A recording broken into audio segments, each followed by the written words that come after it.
Hello guys, कैसे हैं आप सब। उम्मीद करता हूं आप सब अच्छे होंगे और आपकी तैयारी जबरदस्त चल रही है। मैं धर्मेंद्र एक बार फिर से स्वागत करता हूं आपका हमारी यूट्यूब चैनल डीके एकेडमी पर। फ्रेंड्स, इसमें हम ये जो अंग्रेजी की सर जो बैच चल रहा है आपका, इसमें हमने आज यहाँ पे 28वां लेक्चर होगा।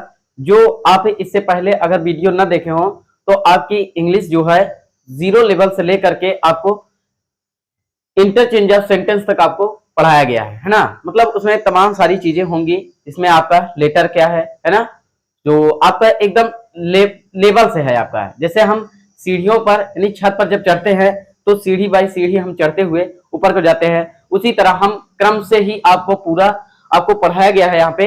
और इसके बाद जो अपर लेवल जैसे कॉम्पिटेटिव एग्जाम के लिए जो आपके लिए सुटेबल होगा वो सारे क्वेश्चंस आपको कराए जाएंगे गए हैं। और इसके साथ साथ जो इंटर लेवल के जो इंटरचेंज ऑफ जो ट्रांसफॉर्मेशन के अंतर्गत हम जो पढ़ते हैं वो सारी चीजों को हम यहाँ पे डिस्कस करने वाले हैं। तो इसमें इंटरचेंज ऑफ डिग्री हो गया था और इंटरचेंज ऑफ सेंटेंस हो गया था। आज हम आपको बताए थे, पिछली ही वीडियो में बताए थे कि आपको वॉइस के बारे में थोड़ा बहुत इसमें चर्चाएं करेंगे, यानी वॉइस को कंप्लीटली यहाँ पे आपको कवर कराया जाएगा, जिससे आपको वॉइस से रिलेटेड आपको किसी भी क्वेश्चन पर डाउट ना रहे। यानी वॉइस के आपके नॉर्मल क्वेश्चंस भी होंगे और वॉइस के कुछ ऐसे जटिल क्वेश्चन को भी हम यानी हार्ड कह सकते हैं, हार्ड क्वेश्चन को भी ऐसे लेकर आएंगे जो आप देखते ही यानी कॉम्पिटेटिव एग्जाम के लिए आप सेंटेंस को देखते ही आप तुरंत पता कर लेंगे कि यह सेंटेंस आपका क्या होगा, कि इसमें किस तरह से कि आपका कैसे, यानी सेंटेंस को देखते ही आप तुरंत पहचान जाएंगे कि ये एक्टिव वॉइस में है कि पैसिव वॉइस है। और इसके साथ साथ कुछ ऐसे इंटरोगेटिव सेंटेंस को हम रखेंगे जिसको आपको लगेगा कि हाँ शायद ये बिल्कुल ही न्यू सेंटेंस हैं जिनके हम वॉइस को चेंज करना अब सीख रहे हैं। ठीक है, तो ऐसे सेंटेंस यानी इसमें आपको कंप्लीटली जो टेंस से रिलेटेड यानी पहले ही टेंस से रिलेटेड आपको बताया जाएगा कि इसमें वॉइस किस किस टेंस की बदलती है। इसके साथ साथ टेंस को देखने के साथ साथ हम इसको पहले एक्टिव कह सकते हैं, ट्रांसलेट के भी कुछ इसमें नियम बताएंगे जो केवल उन्हीं टेंस का ट्रांसलेट आपको बताया जाएगा जो पैसिव वॉइस में यूज होते हैं। कहने का मतलब अगर देखें तो वैसे टेंस के अर्थात 8 टेंस ही पैसिव वॉइस बदली जाती है, तो उन 8 टेंस के हम एक्टिव वॉइस के भी पैटर्न को और पैसिव वॉइस के भी पैटर्न को हम यहाँ पे बताएंगे। तो पहली चीज हम जानेंगे आज कि वॉइस है क्या चीज, है ना। वॉइस है क्या चीज, इसमें वॉइस से यानी कितने टाइप्स के होते हैं, फिर उसके बाद ये आपको एक्टिव से पैसिव किस तरह से बदलता है, कोई सब्जेक्ट आई होता है तो वो मी क्यों हो जाता है ना, इस तरह से हम सेंटेंस को देखेंगे। ठीक है, तो यहाँ पे कुछ सेंटेंस को लिखने के पहले पहले हम कुछ इसको देख लेंगे कि वॉइस है क्या चीज। वॉइस को हिंदी में कहते हैं वाच्य। क्या कहते हैं? वाच्य। यानी वॉइस को हिंदी में कहा जाता है वाच्य। ठीक है, यानी वॉइस को क्या कहते हैं हिंदी में। चलिए यहाँ पे हम वॉइस को देखते हैं। वॉइस को हिंदी में क्या कहते हैं? वाच्य कहते हैं। क्या कहते हैं? वाच्य कहते हैं। ठीक, तो वाच्य को हम देखेंगे। वाच्य होता क्या चीज है? वाच्य का मतलब होता है यहाँ पे वाक्य को कहने का तरीका, अर्थात यानी यहां पे हो जाएगा इसका वाक्य को कहने का तरीका, उसी को क्या कहते हैं? हम वाच्य कहते हैं। वाच्य का मतलब होता है वाक्य को कहने का तरीका, अर्थात वाक्य को आप किस प्रकार कह रहे हैं, यानी वाक्य में किसकी प्रधानता है, सब्जेक्ट की है कि ऑब्जेक्ट की है। ठीक, तो इसको ये देखिए। इसके साथ साथ हम देखेंगे वाच्य ये जो होता है इसके 2 टाइप्स आपको बताए गए। कौन कौन से? इसके 2 टाइप्स हैं। एक आपका है एक्टिव वॉइस, एक आपका है एक्टिव वॉइस, और नेक्स्ट है हमारा यानी दूसरा जो है वह है passive voice. Passive voice, passive voice. ठीक, active voice and passive voice. चलिए, एक्टिव वॉइस का मतलब होता है यहाँ पे कर्तृवाच्य, इसको हिंदी में कहते हैं कर्तृवाच्य। कर्तृवाच्य ये इसको हिंदी में कहते हैं कर्मवाच्य। कर्मवाच्य, यहां पे ध्यान देंगे कर्तृवाच्य और कर्मवाच्य का इसके अगर मीनिंग देखेंगे यानी इसका अर्थ होता है कर्तृवाच्य का, इसमें वाक्य में वाक्य में कर्ता की प्रधानता, कर्ता की प्रधानता, ठीक। यानी कर्तवाच्य में कर्ता की प्रधानता होगी, जबकि कर्मवाच्य में कर्म की प्रधानता। यानी कह सकते हैं वाक्य में कर्म की प्रधानता, प्रधानता, ठीक। ये है यानी एक्टिव वॉइस कर्तवाच्य जिसमें वाक्य यानी वाक्य में क्या होगा, कर्ता की प्रधानता होगी। पैसिव वॉइस यानी कर्मवाच्य अर्थात वाक्य में क्या होगा, कर्म की प्रधानता होगी। एक एग्जांपल लिख लेते हैं, जैसे he reads a book, he reads a book, ठीक है। ये क्या है, कर्तवाच्य का एग्जाम्पल, चूंकि ही रीड्स मतलब वो पढ़ता है, यहां पे लिख देंगे वह एक पुस्तक पढ़ता है, वह एक पुस्तक पढ़ता है।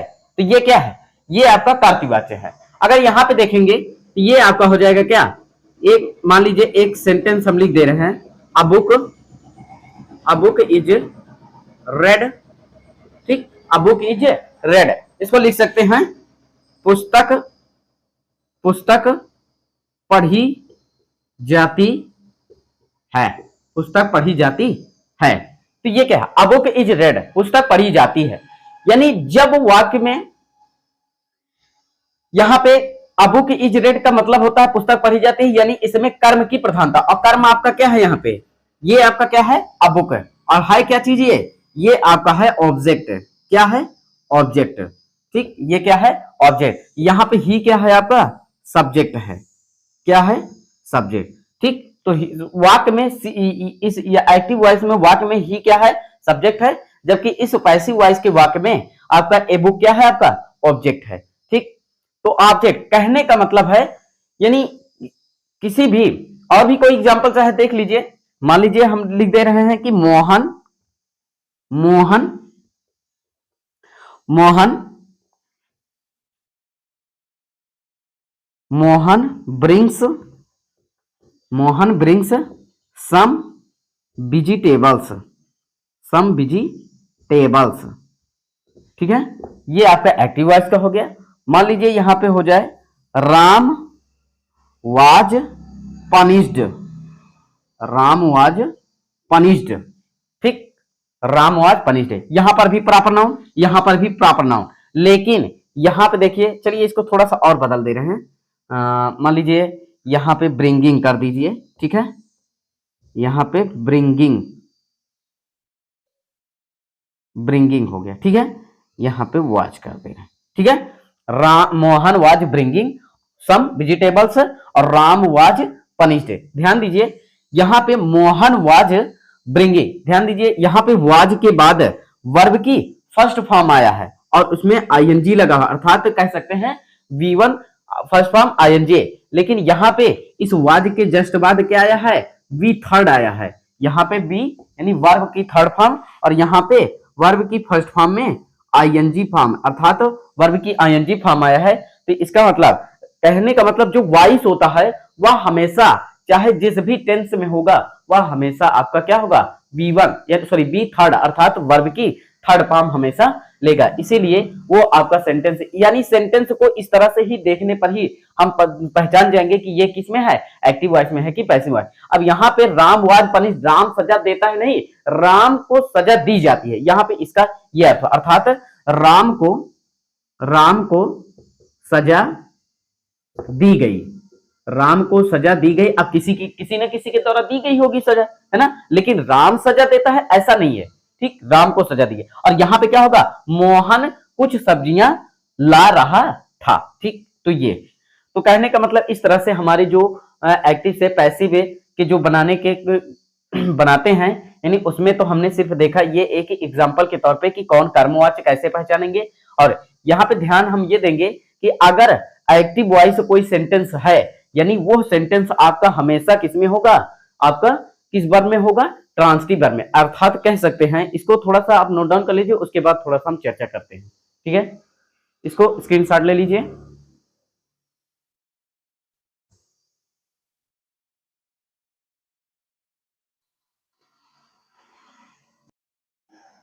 चलिए, उम्मीद है इसका आप स्क्रीनशॉट ले लिए होंगे। और अब हम इसको इरेज करके इसमें थोड़ा सा और भी नियम जो है उसको बताते हैं। ठीक है, इसको इरेज कर दे रहे हैं। यहां पे इसको इरेज करके अब हम आपको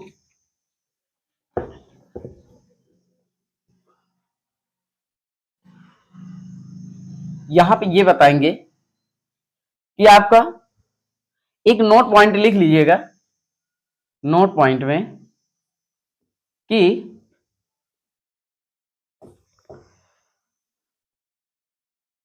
प्रायः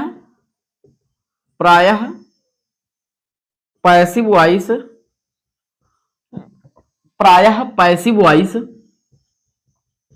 उन्हीं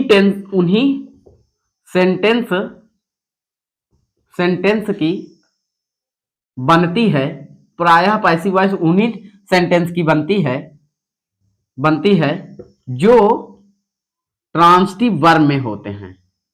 ट्रांजिटिव वर्ब में होते हैं। उम्मीद है इसको कहने का मतलब आप समझ गए होंगे, क्योंकि इसीलिए आपको ये सारी पार्ट्स ऑफ स्पीच इन सब को पढ़ाने से पहले ही इसीलिए ही पढ़ाया जाता है, क्योंकि जब आपको ऐसे वर्ड आपको आए सुनने में या बताया जाए तो आप समझ जाइए कि हाँ, हमने ट्रांजिटिव वर्ब इससे पहले पढ़ा था वर्ब के चैप्टर में, तो ट्रांजिटिव वर्ब होता क्या चीज है ना। अगर नहीं पढ़े तो एक बार फिर से देख लीजिएगा और जाके पिछली वीडियो को भी रिपीट कर लीजिएगा। ट्रांजिटिव वर्ब का मतलब होता है जिसमें कर्म होता है, और हमने ऑब्जेक्ट के भी बारे में बताया था, जब based on object there are two types of verb, यानी वर्ब जो है वर्ब के टाइप्स ऑब्जेक्ट के अनुसार आपको दो बताए गए थे, है ना, एक ट्रांजिटिव दूसरा इंट्रांजिटिव। वर्ब में यानी आपका आ जाएगा ट्रांजिटिव वर्ब, इन्हीं सेंटेंस की, यानी जब सेंटेंस ट्रांजिटिव वर्ब में होगा तभी उस सेंटेंस की पैसिव वॉइस बदली जाएगी। और यहां पे कहने का मतलब सकर्मक क्रिया, इसको हिंदी में क्या कहते हैं, सकर्मक क्रिया, ये सकर्मक क्रिया है। ठीक, यानी इसमें कर्म लगा है, अर्थात कहने का मतलब ट्रांजिटिव वर्ब वही सेंटेंस होगा जिसमें सब्जेक्ट के साथ साथ ऑब्जेक्ट भी हो, और ऑब्जेक्ट आपको दो बताए गए थे, है ना। एक ऑब्जेक्ट आपका क्या था, यानी ऑब्जेक्ट की बात अगर आती है तो ऑब्जेक्ट आपको दो बताए गए थे, है ना। कौन कौन से, एक आपका डायरेक्ट ऑब्जेक्ट और दूसरा आपका क्या था, इनडायरेक्ट ऑब्जेक्ट, यानी एक डायरेक्ट ऑब्जेक्ट दूसरा इनडायरेक्ट ऑब्जेक्ट। अब सेंटेंस को जब भी पैसिव में बदलेंगे पहले हम ऑब्जेक्ट का पता लगा लेंगे, उसके बाद ही हम पैसिव सेंटेंस की चेंज करेंगे। यानी यहां पे हम लिख देंगे यानी ऑब्जेक्ट की पहचान।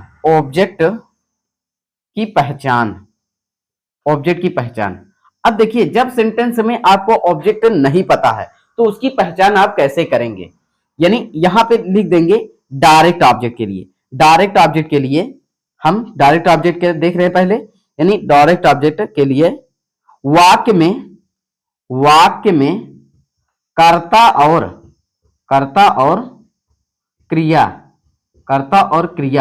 ठीक, यानी सब्जेक्ट एंड वर्ब के बीच क्या से प्रश्न करके जिसका सटीक जवाब मिल जाए, वही क्या होगा आपका डायरेक्ट ऑब्जेक्ट, उससे डायरेक्ट ऑब्जेक्ट का पता चलेगा। और यहां पे इनडायरेक्ट का मतलब होता है, यहां पर सेम दैट होगा, वाक्य में कर्ता और क्रिया अर्थात सब्जेक्ट एंड वर्ब के बीच किसे से प्रश्न करने पर किसे से प्रश्न करने पर जब सटीक जवाब मिल जाए, ठीक है। कहने का मतलब डायरेक्ट ऑब्जेक्ट का पता हम कब करेंगे, जब वाक्य में जब क्या से प्रश्न किया जाएगा तब हमें डायरेक्ट ऑब्जेक्ट का पता चलेगा, और जब वाक्य में किसे से प्रश्न करेंगे तब हमें वाक्य में यानी इनडायरेक्ट ऑब्जेक्ट का पता चल जाएगा। ठीक, तो उम्मीद है इस डाउट से आप क्लियर हुए होंगे, है ना, कि ऑब्जेक्ट कैसे पहचानेंगे, क्योंकि एक ही सेंटेंस में आपके डबल ऑब्जेक्ट भी हो सकते हैं, है ना। तो ऐसी स्थिति में क्या करेंगे, किस ऑब्जेक्ट से बनाएंगे। तो ध्यान रहे हमेशा जब वाक्य में डबल ऑब्जेक्ट हो तो हमेशा आप क्या करिएगा, डायरेक्ट ऑब्जेक्ट से ही पैसिव वॉइस बनाइएगा। तो उम्मीद है ये भी आप समझ गए होंगे। अब हम इसको इरेज करके जो आपके प्रोनाउन से रिलेटेड हैं उनको हम बताते हैं कि एक्टिव वॉइस में वो क्या होते हैं तो पैसिव वॉइस में जाकर के क्या हो जाते हैं। ठीक, तो इसको हम इरेज कर दे रहे हैं। इसका आप स्क्रीनशॉट ले लीजिए, उसके बाद इसको हम इरेज कर दे रहे हैं। तो इसका आप स्क्रीनशॉट ले लीजिए, उम्मीद है इसका आप स्क्रीनशॉट ले लिए होंगे। अब हम इसको इरेज करके अब हम इसको इरेज करके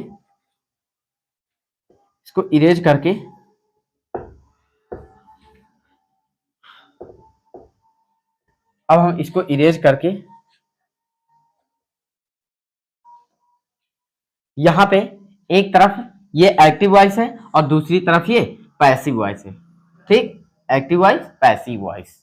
चलिए इसको चाहे खींचिए मत, चाहे मत खींचिए, ध्यान रहे यहां पे मान लीजिए क्रमशः लिख रहे हैं। ठीक है, क्रमशः लिख रहे हैं, क्योंकि फर्स्ट पर्सन के अंतर्गत क्या क्या आता है, आई और वी आता है। क्या आता है, आई और वी आता है। अगर एक्टिव वॉइस में आई है तो वह क्या हो जाएगा, मी हो जाएगा। बी है तो क्या हो जाएगा, अस हो जाएगा।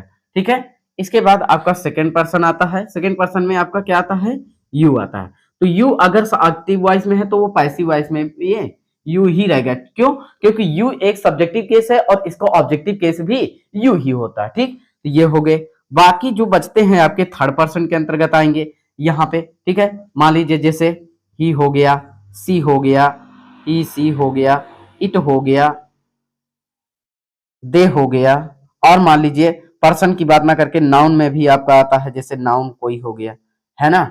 तो ही है तो आपका एक्टिव वॉइस से पैसिव में हो जाएगा हिम। सी है तो आपका हर हो जाएगा।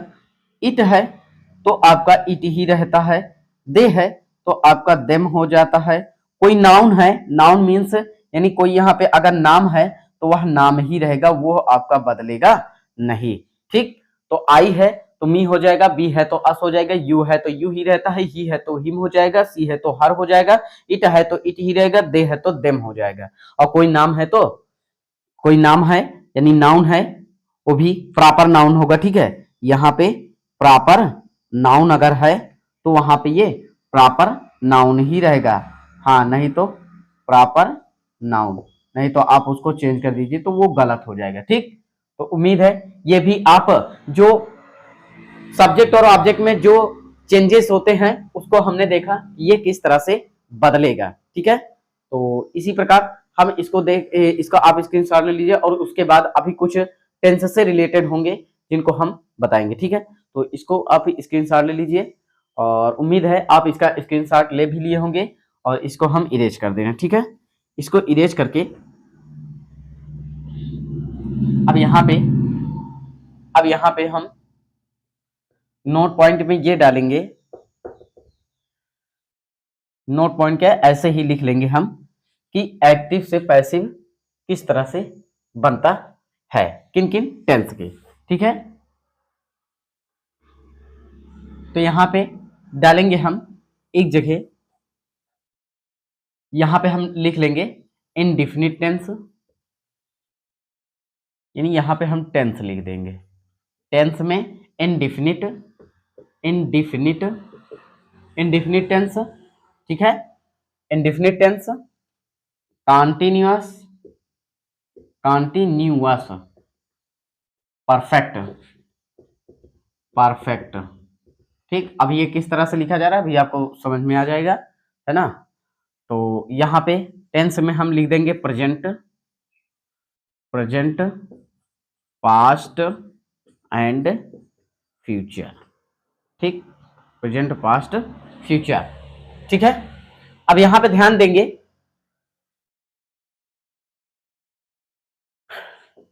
टेंस केवल 8 टेंस की।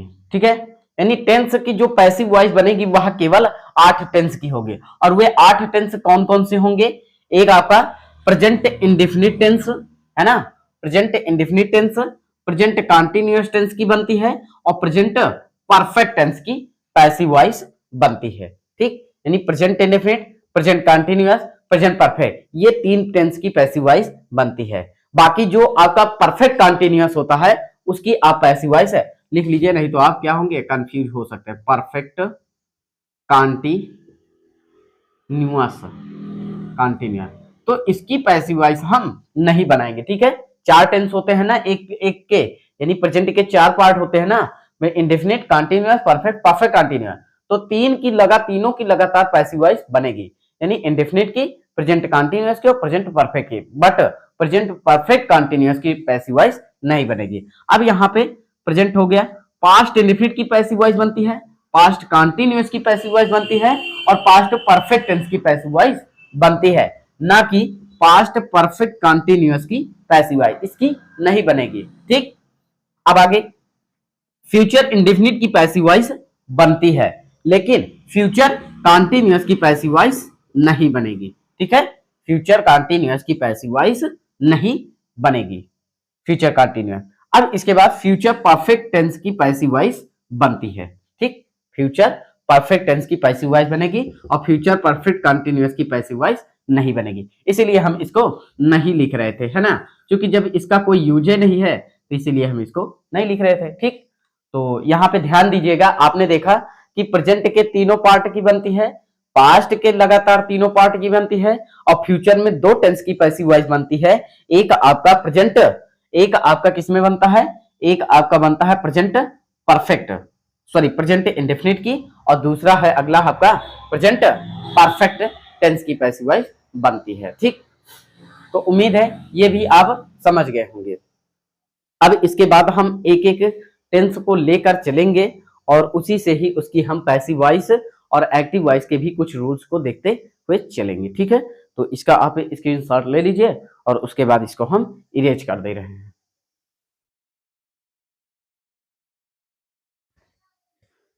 चलिए, उम्मीद है इसको आप स्क्रीनशॉट ले लें और हम इसको अब इरेज करके, इसको हम इरेज करके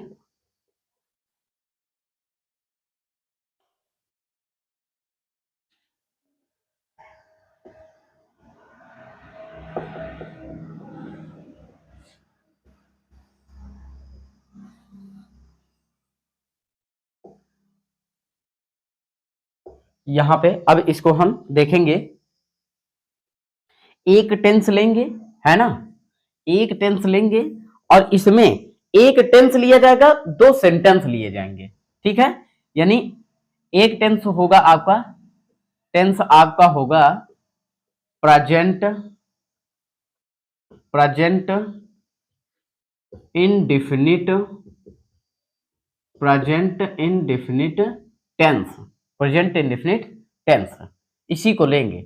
इसको हिंदी में क्या कहते हैं, चलिए इसको हिंदी में कहते हैं अनिश्चित, अनिश्चित वर्तमान काल। ठीक, पहचान यहां पे इसकी हम देखेंगे, पहचान, चूंकि टेंस के साथ हम पढ़ाएंगे इसको, यानी ट्रांसलेट भी इसका आना चाहिए और इसकी वॉइस भी आपको बदलनी आनी चाहिए। पहचान इसकी देखेंगे, 2 पहचान होगी, एक हिंदी होगी इसकी, हिंदी में इसकी पहचान कैसे करेंगे, और दूसरा एक अंग्रेजी में यानी इंग्लिश में इसकी पहचान कैसे होती है। हिंदी में इसकी पहचान होती है वाक्य के अंत में, वाक्य के अंत में, अंत में, वाक्य के अंत में ता है, ती है, ता है, ती है, ते हैं, है ना, ता है, ती है, ते हैं। लेकिन इंग्लिश में अगर यही प्रेजेंट इंडेफिनिट टेंस में कोई सेंटेंस लिखा है तो क्या होगा, वर्ब की, वर्ब की फर्स्ट फॉर्म या फिर वर्ब की फर्स्ट फॉर्म में यस या यस लगा होगा। ठीक, ठीक है, या फिर आप कह सकते हैं, या फिर आप, ये तो अफर्मेटिव का रहेगा, लेकिन सेंटेंस में आपके डू या डज भी अगर लगे हैं, हेल्प, और ब्रैकेट में लिख दीजिएगा हेल्पिंग वर्ब के रूप में, हेल्पिंग वर्ब के रूप में, हेल्पिंग वर्ब के रूप में। ठीक है, डू या डज। ठीक है, तो ये आपके क्या होंगे, यही आपके प्रेजेंट इंडेफिनिट टेंस की इंग्लिश में पहचान होगी। कहने का मतलब सेंटेंस को जैसे ही देखिए आप तुरंत आप पहचान जाइए कि हाँ ये इस टेंस का है। जब तक टेंस आप नहीं पहचानेंगे आप ना तो उसकी वॉइस चेंज कर सकते हैं, ना ही उस सेंटेंस का इंटरचेंज ऑफ सेंटेंस कर सकते हैं, और ना ही उस सेंटेंस का नरेशन आप बता सकते हैं। तो इसलिए टेंस को पहचानना बहुत ही मोस्ट इंपॉर्टेंट रहने वाला है। तो हिंदी में ये हो गया। प्रेजेंट इंडेफिनिट को देखते हैं। तो इसमें है सबसे पहले हमने बताया अगर एक टेंस लेंगे तो उसके दो सेंटेंस को हम देखेंगे। यहाँ पे दो सेंटेंस का मतलब होगा, यहाँ पे एक आपका दो सेंटेंस में आपका एक होगा असर्टिव, है ना, एक होगा आपका असर्टिव, और दूसरा इसी के साथ साथ हम लेकर चलेंगे इंटरोगेटिव। इंटरोगेटिव इस असर्टिव के दो टाइप्स आप पढ़े थे, एक आप पढ़े थे अफर्मेटिव, एक आप क्या पढ़े थे अफर्मेटिव, और इसी में निगेटिव। तो इसको विशेष अलग से आपको बताने की जरूरत नहीं, लेकिन इंटरोगेटिव आपको बताना पड़ेगा। ठीक, तो यहाँ पे हम एक ही सेंटेंस के तीन पैटर्न्स को फॉलो करेंगे, है ना। तो यहाँ पे हम ये देखेंगे, आपका एक हिंदी में एग्जाम्पल लेंगे, है ना, हिंदी में एग्जाम्पल लेंगे यहाँ पे एक्टिव वॉइस के लिए। ठीक है, एक एक्टिव वॉइस के लिए एक एग्जांपल हम लेते हैं यहां पे, या ट्रांसलेट के लिए जैसे हम लिख दें कि हम अंग्रेजी पढ़ते हैं। ठीक है, यहां पे एक तरफ ये आपका एक्टिव की तरफ का पैटर्न होगा, और दूसरी तरफ आपका होगा पैसिव का पैटर्न। ठीक है, पैसिव के पैटर्न आपके, ये एक्टिव का पैटर्न होगा आपका, और दूसरी तरफ आपका पैसिव का। एक्टिव के पैटर्न को एक्टिव के पैटर्न की तरफ लिखेंगे, पैसिव के पैटर्न को पैसिव के पैटर्न की तरफ लिखेंगे। यहां पे इसमें आपका अफर्मेटिव आएगा, है ना, अफर्मेटिव। और जब अफर्मेटिव आएगा तो उसके लिए लिखेंगे सबसे पहले हम सब्जेक्ट, फिर उसके बाद V1 की फर्स्ट फॉर्म यस या यस। ठीक है, और उसके बाद ऑब्जेक्ट लिख देंगे, ऑब्जेक्ट लिख देंगे। ठीक, ये होता है। और ध्यान रहे ये वर्ब की फर्स्ट फॉर्म में यस या यस तभी लगेगा जब आप यहां पे देखेंगे, यहां पे लिख देंगे जब subject he, she, it, name या फिर कोई सिंगुलर सब्जेक्ट होगा, तो उसके साथ वर्ब की फर्स्ट फॉर्म में यस या ईएस का प्रयोग करेंगे। बाकी सभी के साथ आपका केवल आपका वर्ब की फर्स्ट फॉर्म का प्रयोग। ठीक, ध्यान रहेगा। तो यहां पे एक एग्जांपल देखते हैं, हम अंग्रेजी पढ़ते हैं, तो इसका अफर्मेटिव की क्या हो जाएगा, अफर्मेटिव आपका हो जाएगा, यानी सबसे पहले सब्जेक्ट कह रहा है तो सब्जेक्ट आपका, यानी इसकी एक्टिव जो होगी, इसकी एक्टिव क्या होगी, यानी सबसे पहले सब्जेक्ट, और सब्जेक्ट मींस बी हो गया, और बी के बाद कह रहा है वर्ब की फर्स्ट फॉर्म, फिर यस या यस अगर सब्जेक्ट के अनुसार। तो सब्जेक्ट आपका ही, सी, इट या कोई नेम या कोई सिंगुलर सब्जेक्ट तो है नहीं, यहाँ पे बी है, तो इसका मतलब वर्ब की केवल फर्स्ट फॉर्म का ही प्रयोग करेंगे हम। तो पढ़ने की अंग्रेजी क्या होगा, पढ़ने की अंग्रेजी यहाँ पे रीड होगा, वी रीड, उसके बाद ऑब्जेक्ट कह रहा है, ऑब्जेक्ट अंग्रेजी है तो इंग्लिश लिख दीजिए, बस हो गया। ठीक, ये क्या हो गया आपका एक्टिव वॉइस का पैटर्न, वो भी ट्रांसलेट प्रेजेंट इंडेफिनिट के नियम को फॉलो करते हुए। तो बी रेड इंग्लिश। ठीक, उम्मीद है ये आप समझ गए होंगे। अब इसी की हम पैसिव यहाँ पे देख लेते हैं। अब पैसिव के लिए आपको चीजों को आप ध्यान दीजिएगा। पैसिव के लिए आप जैसे यहाँ पे हम देखें, है ना, उसी तरह यहाँ पे अगर सब्जेक्ट आपका ऑब्जेक्ट है ही, सी, इट, नेम, है ना, या फिर कोई सिंगुलर ऑब्जेक्ट है ना, सिंगुलर ऑब्जेक्ट है, तो उसके साथ है इच का प्रयोग। ठीक है, और कोई ऑब्जेक्ट मान लीजिए आई, भाई अभी आप कह रहे होंगे कि ये आई कैसे होगा, आई का मतलब होता है यहाँ पे वो जो आपका मी मान लीजिए एक्टिव वॉइस में है, तो वो भी आपका चेंज हो जाता है, एक दूसरे को चेंज कर देंगे। मी रहेगा तो आई हो जाए, यानी एक्टिव वॉइस में अगर मी है तो वो पैसिव में क्या हो जाएगा, आई ही तो होगा। लेकिन आई अगर एक्टिव वॉइस में है तो वो पैसिव वॉइस में मी, यानी दोनों को एक दूसरे को एक्सचेंज करते रहते हैं। तो यहाँ पे ये होगा, तो इसके साथ एम का प्रयोग, यू होगा, यू होगा, दे होगा, है ना, यू होगा, दे होगा, फिर उसके बाद वी होगा, या कोई प्लूरल प्लूरल ऑब्जेक्ट होगा, तो वहां पे उसके साथ आर का हम प्रयोग करेंगे, तथा सभी परिस्थितियों में, तथा सभी परिस्थितियों में, तथा सभी परिस्थितियों में वर्ब की थर्ड फॉर्म का प्रयोग हमेशा करेंगे, चाहे जिस सेंटेंस में रहेगा। यानी पैसिव का नियम ही यही बताएगा आपका कि वर्ब की थर्ड फॉर्म, यानी सेंटेंस में जहां वर्ब की थर्ड फॉर्म मिल गया आपका, है ना, ये नहीं कि हर जगह वर्ब की थर्ड फॉर्म, लेकिन उसके साथ अधिकतर तो थर्ड फॉर्म में रहेगा तो वो आपका पैसिव में ही रहेगा, लेकिन परफेक्ट और यानी परफेक्ट के रूल्स को देखते हुए, ठीक। तो यहाँ पे आप जब करेंगे तो इसकी आपका सेंटेंस यहाँ पे क्या है ना, बी रेड इंग्लिश, यानी एक्टिव वॉइस है आपकी, हाँ एक्टिव वॉइस है, एक्टिव वॉइस है, we read English, we read English. अब जब इसको पैसिव आप बनाएंगे, जब इसको आप पैसिव बनाएंगे तो सबसे पहले क्या लिखेंगे आप, सबसे पहले लिखेंगे ऑब्जेक्ट, है ना, सबसे पहले ऑब्जेक्ट लिखेंगे और ऑब्जेक्ट के ही अनुसार इज या तो एम या फिर आर का प्रयोग, फिर उसके बाद वर्ब की थर्ड फॉर्म का प्रयोग, देन इसमें एक एक्स्ट्रा वर्ड लगेगा आपका बाई, और उसके साथ साथ object of subject, object of subject. कहने का मतलब जो कर्ता का कर्म होगा उसी को हम, यानी अभी जो हमने बताया था कि आई रहता है तो मी हो जाता है, बी रहता है तो अस हो जाता है, वही चीज है यहाँ पे। तो यहाँ पे जब अब आप इसको चेंज करेंगे तो ये हो जाएगा क्या, बी है तो सबसे पहले ऑब्जेक्ट, और ऑब्जेक्ट हमने यही बताया था कि ऑब्जेक्ट का वाक्य में पता करने के लिए आपको क्या बताया गया था, कर्ता और क्रिया से आप प्रश्न करिए, है ना, ये आपका क्या है, ये कर्ता और क्रिया है, यानी सब्जेक्ट और वर्ब है, हम और पढ़ना। यहाँ पे आप दो प्रश्न करिए, हम पढ़ते हैं, हम पढ़ते हैं, ध्यान दीजिए, दो हमने बताया था, दो तरह के प्रश्न करिए, एक क्या रख के और दूसरा किसे रख के, ठीक है। अगर वाक्य में हम कहते हैं कि हम क्या पढ़ते हैं, ये इसका एक सटीक जवाब होना चाहिए और सही प्रश्न भी होना चाहिए। लेकिन अगर हम यही कह दें कि हम किसे पढ़ते हैं, हम किसे पढ़ते हैं, तो ये थोड़ा अटपटा आपका प्रश्न लगता है, लेकिन क्या पढ़ने से आपको एक सटीक जवाब भी मिल जा रहा है ना, यानी एक सटीक प्रश्न भी है और इसका एक सटीक जवाब भी है।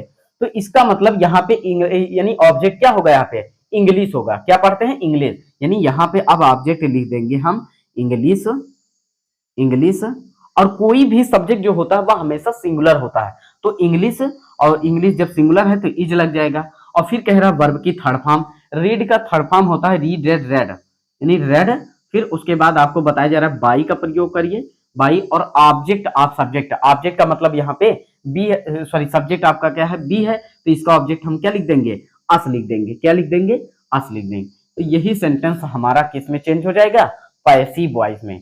तो थोड़ा सा ये लंबा जरूर है, लेकिन हम इसको साथ साथ देखेंगे तभी आपको आएगा। और यदि इसको आपको समझने में थोड़ा सा दिक्कतें हो रही हैं, ट्रांसलेट को भी साथ में एक तरफ बताया जा रहा है, एक तरफ आपको ये बताया जा रहा है, तो आप क्या करिएगा, यहाँ पे फिर हम अब नेक्स्ट डे आपको केवल इसमें आपको केवल पैसिव के ही पैटर्न को हम बताएंगे। बाकी तो चूंकि इसको इधर फिर इधर करने से थोड़ा सा दिक्कतें महसूस होंगी, क्योंकि टेंस आप एक बार जरूर देख लीजिएगा, टेंस को पहचानने का तरीका जो है आप इसको विषय दें, क्योंकि हम टेंस जब पढ़ाएंगे तो उसमें एक टेंस ही फिर पूरा चलेगा आपका, ठीक। यानी अब आपको नेक्स्ट डे आपको ये आपके टेंस के पैटर्न को आपको नहीं बताया जाएगा, सिर्फ पैसिव के पैटर्न, किन किन टेंस की पैसिव वॉइस बनती है और किस पैटर्न में बनती है। असर्टिव, ये तो असर्टिव में हमारा अफर्मेटिव हो गया, अभी निगेटिव का है ना, और उसके बाद इंटरोगेटिव जो होता है उसको हम बताएंगे, ठीक है। तो उम्मीद है यहाँ पे इन चीजों को थोड़ा सा आज इसका परिचय के बारे में हुआ। अब नेक्स्ट डे आपको केवल इसमें पैसिव के जो पैटर्न जिस टेंस के बनेंगे उसको हम बनाते हुए आगे हम बढ़ते चले जाएंगे, ठीक है। और 3 सेंटेंस आपको यहाँ पे प्रत्येक टेंस के प्रत्येक टेंस के 3 सेंटेंस को लेकर चला जाएगा, एक अफर्मेटिव, दूसरा निगेटिव, तीसरा इंटरोगेटिव। इंटरोगेटिव में दो आपके इंटरोगेटिव, कहने का मतलब कम से कम एक ही सेंटेंस के 3, 4 या 5 सेंटेंस, यानी एक ही सेंटेंस के 3, 4 या 5 यानी पैसिव वॉइस बना के देखेंगे, ठीक है, जो अलग अलग सेंटेंस के होंगे। तो उम्मीद है ये वीडियो आपको अच्छा लगा हो, और नेक्स्ट डे आपको हम इसी क्रम में आगे आपको बताने वाले हैं। तब तक के लिए आप मेरे साथ बने रहिए। तब तक के लिए good bye, thank you so much.